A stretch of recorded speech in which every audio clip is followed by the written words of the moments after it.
Happy Monday and happy welcome to, as John Rothstein of CBS Sports termed it, Portal Combat. I like it. I like the name on it because they were talking about after the game with their studio. It was Wally Zerbiak, Rothstein, and those guys said that, Tennessee's been here.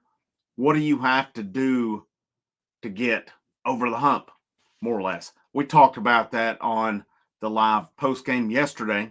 I'm actually recording this on Sunday night to release Monday morning. So if I misspeak on this, I apologize on that. Make sure you hit the like.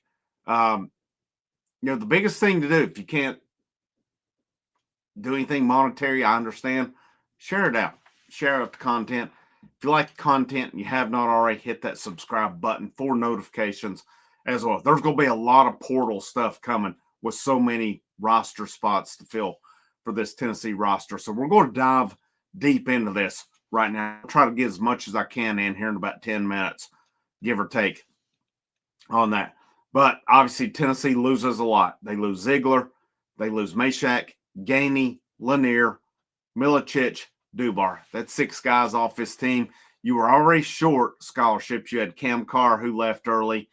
You come in short of scholarships. This the men's basketball this year could have 13 with the new rules and stuff. It's saying they can go to 15, but I'm not so sure yet that can be 15 full scholarships, and it may have to be some partials to get to that. So we're still going to operate on the assumption of 13 right now. What Tennessee has coming back next year? They basically have not much offensive production coming back. Felix Okpara will be back. He was the main scorer. He averaged around 7 points this season. What can he add to his game, I think, is the big one for it. He did his role. He did his job this year.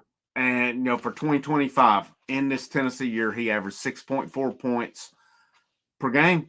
And he averaged, that was his rebounds. His points, he was a little over 7 per game on it. Cade Phillips will be back. Cade Phillips made big strides this year. This is another big off season, though, for Cade Phillips. He's got to develop some kind of an offensive game, even at the rim, being able to do anything other than layup or dunk. And that's kind of the same with Felix Okpara as well. JP Estrella should be back from injury. And then you got Bishop Boswell. A guy said it on the live stream today. I watched him while they were previewing the game. I watched him knocking down threes in the background. So the guy has a shot. He finally scored a couple points against Wofford in the first round. But definitely not an offensive juggernaut by any means this year. But you got those 4 guys. They're going through the whole off season. They're going through that. What is their progression? And I think those 4 guys' progression are going to be huge to this roster. Now, you look at Tennessee's recruiting and where they're at right now. Well, you just added a commitment from Troy Henderson, who's not signed as of yet. He was a consensus by On3 and 24/7, a consensus 3-star. ESPN Rivals, nothing there. Dwayne Brown, On3 ranked him 113 overall, 3-star. 24/7, 4-star, 102 overall. ESPN, 4-star, 69 overall. Rivals, 3-star, 142 overall. And then you have Amari Evans, shooting guard out of Pittsburgh, Pennsylvania. Consensus 4-star through On3, 24/7, ESPN Rivals. 97, 63, 75, 80, respectively, in those rankings with it. So you're looking at Evans, 6'5", 204. I've seen comparisons to a more offensive Jemai Meshack. Dwayne Brown, I've looked at highlights of him. When I did his recruitment video, I put up highlights of him. He could run the court. He could shoot. He could do things. How does that translate for Tennessee? And then Troy Henderson, I've seen different measurements. On3 has him at 6 foot. I've seen him listed as high as 6'2". So, is the median 6'1"? on him. And what does he add? Well, with that said, you add those 3 with the 4 coming back. That still leaves you with 6 open spots. Well, on the cover photo, I think the big one, especially after Kevin Willard accepted the Villanova job from Maryland, at what point does Jacoby Gillespie hit the portal? And fans are on this one, but to me, he's a heck of a point guard. He can score. He can do all the things. He's a better scorer than Jemai Mashack. Love Jemai Mashack. Nothing against him. But Gillespie's a better scorer. When, I think it's more of a when he hits the portal. If you're Tennessee, he's a Greenville, Tennessee native, not too far away. Make it happen. Bring him home. I think it's the perfect match to let him finish his college basketball career with Rick Barnes. Help get him to where he needs to go to, because he's not going to declare for the draft. So, where can you help him get to on it? Based on everything I've seen, he played 2 years at Belmont, 1 year at Maryland. He will have 1 year remaining when he comes to Tennessee. Isaac McNeely, guard from Virginia, visits from what I've seen on Tuesday. Could be tomorrow into Tuesday, but I've definitely seen Tuesday mentioned on it. He's a guy, Tennessee did shut him down earlier in the season in Bahamas, but he was running the point guard.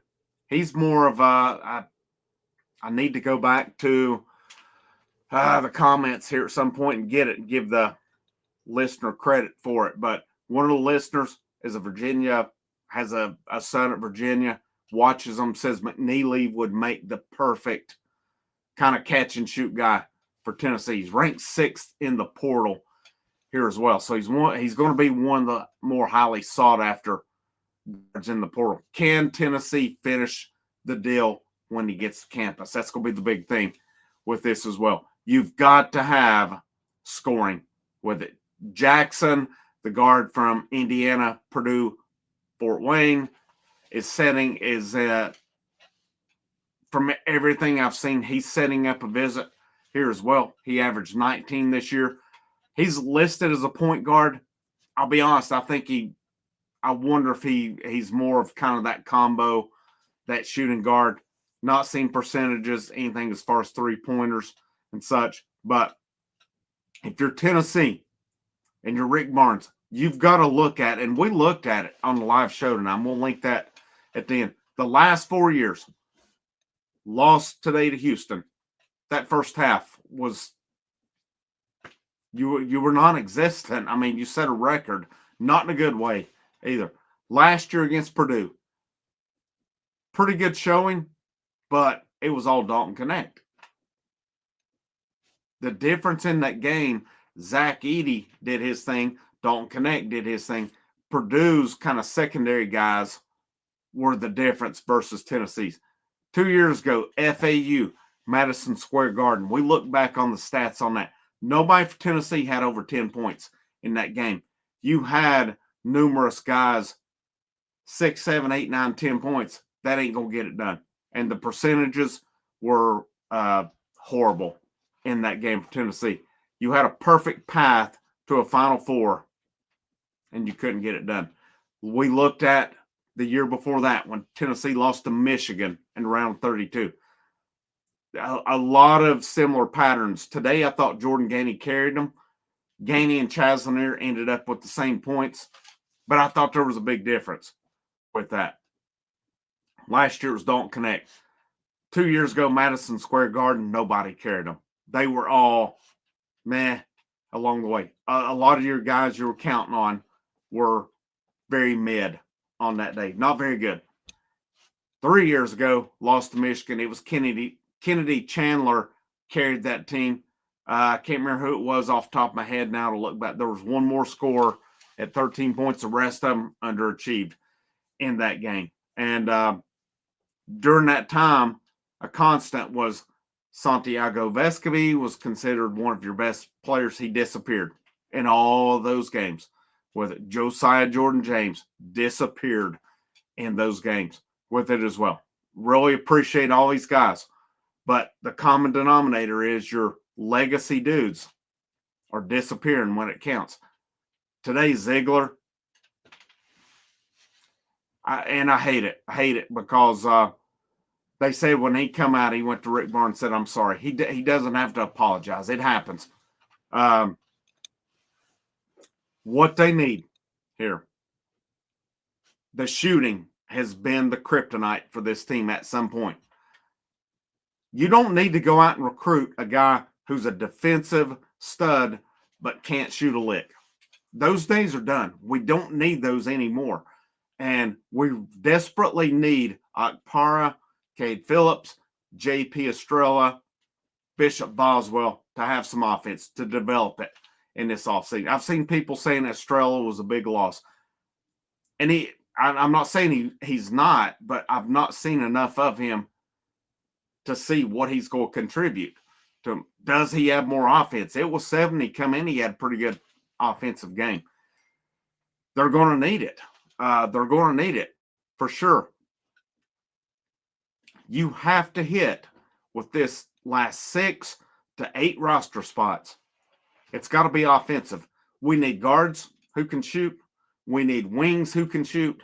We need post guys who can shoot and post up. If you've watched any of these Elite 8 games, each of these teams going to the Final Four, they have post presences who can post up, who can move. They're athletic. They can move around. They can create their own shot. They can do these things.